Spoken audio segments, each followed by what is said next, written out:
বিষাক্ত hydrogen sulphide গ্যাসের কারণে চট্টগ্রামের সীতাকুণ্ডে ফেরদৌস শিপইয়ার্ডে 10 শ্রমিকের মৃত্যু হয়েছে। প্রাথমিক তদন্ত শেষে তদন্ত দল জানিয়েছে জাহাজের ব্যালাস্ট ট্যাঙ্কে পানির সাথে এই গ্যাস দ্রবীভূত অবস্থায় ছিল, তবে কিভাবে সেখানে গ্যাস তৈরি হলো তা নিশ্চিত নয়। পূর্ণাঙ্গ তদন্ত শেষে বিস্তারিত জানা যাবে বলে জানিয়েছে সংশ্লিষ্টরা। ফেরদৌস শিপইয়ার্ডে বিষাক্ত গ্যাসে 10 শ্রমিকের মৃত্যুর ঘটনায় শুরুতে 3টি তদন্ত কমিটি হয়। পরে বিষাক্ত গ্যাসের উৎপত্তি ও কারণ অনুসন্ধানে 3 সদস্যের বিশেষ কমিটি গঠন হয়।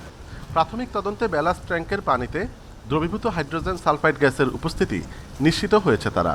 ট্যাঙ্ক কাটার সময় গ্যাস বাতাসে মিশে শ্রমিকদের আক্রান্ত করে বলে ধারণা বিশেষজ্ঞদের।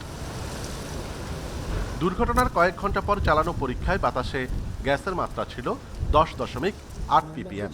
তবে শ্রমিকরা আক্রান্ত হওয়ার সময় ঘনত্ব কত ছিল বা কি পরিমাণ গ্যাসে আক্রান্ত হয়েছিল তা অজানা।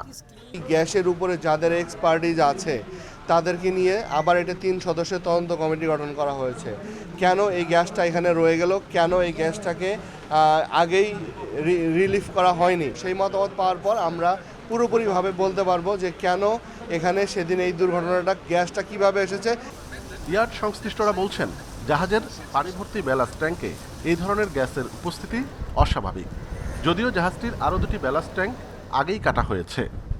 17 বছরের অভিজ্ঞতা সম্পন্ন লোকেরা এখানে কাজ করতেছিল। এখানে কোনো যা আজকে আসি কাজ করছে এরকম না। ওদের জীবন দশায়ও ওরা আমাদের থেকে আরও বেশি অভিজ্ঞতা, যেহেতু ওরা হাতে কলমে কাজ করে। তদন্ত কমিটি এখনো পর্যন্ত নিতে পারে না যে কেন এখানে ওই জায়গায় গ্যাসটা আসলো। 14 আগস্ট এলএনজিবাহী পুরনো জাহাজ এমটি রাসি কাটার সময় বিষাক্ত গ্যাস সংক্রমণে মারা যান ফেরদৌস শিপইয়ার্ডের 10 শ্রমিক। অনুপম শীল, ইন্ডিপেন্ডেন্ট নিউজ, চট্টগ্রাম।